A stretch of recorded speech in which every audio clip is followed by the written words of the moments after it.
लोग कहते हैं शमशान घाट में रात को सिर्फ लाशें जलती हैं, अनकोट। लेकिन उस रात कैमरे में कुछ और ही रिकॉर्ड हो गया था, कोई ऐसी चीज जो जो बिल्कुल भी इंसान नहीं थी। आज हम एक ऐसे लीक हुए फुटेज का सीधा विश्लेषण कर रहे हैं जिसे पुलिस ने तुरंत डिलीट कर दिया था। ये कोई मनगढ़ंत कहानी नहीं है, बल्कि ये खौफनाक रियलिटी है जो इस पूरे केस को घेरे हुए है। अब स्क्रीन पर लिखी इस लाइन को ध्यान से देखिए, और आज आप वही फुटेज देखने वाले हैं। ऑनेस्टली ये सिर्फ एक टेक्स्ट नहीं है, ये एक सीरियस वार्निंग है। सोर्स साफ तौर पे मेंशन करता है कि इंटरनेट पर इस फुटेज के लीक होने के बाद जिसने भी इसे पूरा देखा उसके साथ अजीबोगरीब चीजें होने लगी। इस मीडिया के साथ जुड़ा हुआ जो कर्ज है, जो अभिशाप है ना, वो बहुत रियल है। तो अगर आप तैयार हैं तो चलिए उस खौफनाक रात की टाइमलाइन पर चलते हैं। सेक्शन 1, रात 2:13 असामान्यता। तो बैकग्राउंड सेट करते हैं। ये बात है भारत के एक बहुत ही पुराने शमशान घाट की। बारिश का मौसम था, चारों तरफ सन्नाटा, और रात की ड्यूटी पर सिर्फ एक अकेला गार्ड था, रमेश। रमेश के लिए ये एक आम रात थी, लेकिन सिस्टम के लिए बिल्कुल नहीं।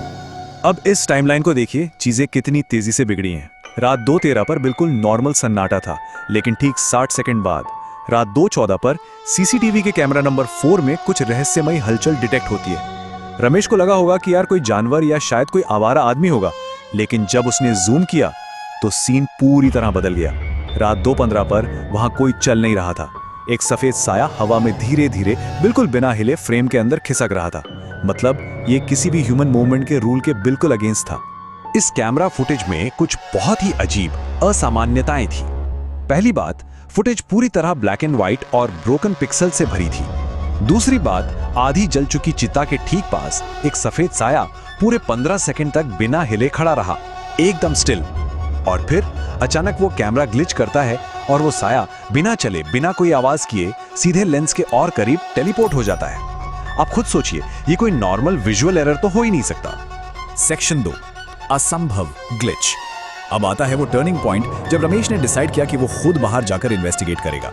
उसने अपनी टॉर्च उठाई और कंट्रोल रूम से बाहर शमशान घाट के घने अंधेरे में निकल गया। और दोस्तों, यहीं से ये पूरी घटना एक नॉर्मल पैरानॉर्मल साइटिंग से आगे बढ़कर एक ऐसी साइकोलॉजिकल मिस्ट्री बन जाती है जो सच में दिमाग घुमा देती है। ये पूरे एक्सप्लेनर का सबसे शॉकिंग हिस्सा है। इमेजिन कीजिए, एक तरफ लाइव कैमरा 4 की फीड में रमेश साफ साफ टॉर्च लेकर शमशान घाट के अंदर जाता हुआ दिख रहा है, राइट? लेकिन उसी एग्जैक्ट मोमेंट पर लाइव कैमरा 7 की फीड में रमेश कंट्रोल रूम के अंदर अपनी कुर्सी पर बिल्कुल शांत बैठा हुआ है। लिटरली 2 रमेश, एक बाहर जा रहा है, एक अंदर बैठा है, एक ही वक्त पर। और सबसे डरावना फैक्ट पता है क्या है? ये दोनों कैमरे लाइव थे, ये कोई पुरानी रिकॉर्डिंग प्ले नहीं हो रही थी। और फिर होता है असली हॉरर। अंदर बैठा हुआ वो दूसरा रमेश बहुत धीरे से मुड़ता है और सीधे कैमरा के लेंस में देखने लगता है। सोर्स के मुताबिक उसका चेहरा किसी भी एंगल से इंसान का नहीं था। आंखें पूरी तरह से काली और उसकी मुस्कान अस्वाभाविक रूप से लंबी। जरा इमेजिन करके देखिए, एक बंद कमरे में अपने ही रूप को स्क्रीन पर इस खौफनाक एक्सप्रेशन के साथ खुद को घूरते हुए देखना, वो पल रमेश के लिए कितना भयानक रहा होगा। Section 3, total system failure. अब situation literally out of control हो चुकी थी। ये अब सिर्फ किसी एक कैमरे का ग्लिच नहीं था, ये एक मैसिव कैटास्ट्रोफिक सिस्टम मेल्टडाउन था जो सिर्फ 20 सेकंड के अंदर पूरे के पूरे सीसीटीवी नेटवर्क में फैल गया। आप इसे एक भयानक सेंसरी ओवरलोड कह सकते हैं। सारे सीसीटीवी कैमरे एक साथ ब्लिंक करने लगे, झिलमिलाने लगे। स्क्रीन पर बहुत हैवी स्टैटिक और ब्रोकन नॉइज आ गया, और उस तेज शोर के बीच एक बहुत ही धीमी हैवी आवाज सुनाई दी, जलती हुई सांसों की आवाज, जैसे कोई आग के बीच से सांस ले रहा हो। उस छोटे से बंद मॉनिटरिंग रूम में वो आवाज फॉर श्योर किसी के भी रोंगटे खड़े कर देने के लिए काफी थी। और यहीं पर ये सबसे बड़ा सवाल उठता है, उस लेंस के आर पार आखिर देख कौन रहा था? क्योंकि उसी सेम मोमेंट पर कैमरा नंबर 3 की फीड में एक आधा जला हुआ आदमी खड़ा दिखाई दिया। वो सीधे कैमरे के सामने था, पर जो बात इस चीज को सबसे ज्यादा डिस्टर्बिंग बनाती है वो ये थी कि उसकी आंखें सीधे लेंस को फॉलो कर रही थीं। जैसे वो इंसान कोई रिकॉर्डिंग नहीं देख रहा, बल्कि सीधे कैमरे के पीछे बैठे इंसान को घूर रहा हो। और बस उसके तुरंत बाद सारे कैमरे एक झटके में ब्लैक हो गए। सेक्शन 4, परिणाम। अगली सुबह जब पुलिस उस पुराने शमशान घाट पर इन्वेस्टिगेशन के लिए पहुंची तो उन्हें जो मिला वो और भी ज्यादा मिस्टीरियस था। कंट्रोल रूम अंदर से पूरी तरह लॉक था। रमेश अंदर फर्श पर बेहोश पड़ा था, लेकिन उसके साथ फिजिकली कुछ ऐसा हुआ था जिसका मेडिकल साइंस के पास आज भी कोई लॉजिकल जवाब नहीं है। नंबर 1, सिर्फ एक रात। रमेश को उस खौफनाक सिचुएशन का असर झेलने में सिर्फ एक रात लगी, और उस एक रात के डीप ट्रॉमा की वजह से उसके सिर के सारे बाल पूरी तरह से सफेद हो चुके थे। ये सिंगल नंबर हमें उस रात के डरावने एक्सपीरियंस की इंटेंसिटी को समझने में मदद करता है। कोई सोच भी नहीं सकता कि उसने क्या महसूस किया होगा। रिपोर्ट के मुताबिक जब रमेश को फाइनली होश आया तो वो एक बहुत ही गहरे सदमे में था, और वो लगातार बार बार सिर्फ एक ही लाइन रिपीट कर रहा था, कोट, वो जल नहीं रहा था, वो वापस आ रहा था, अनकोट। ये स्टेटमेंट बहुत ही डीप और डिस्टर्बिंग है।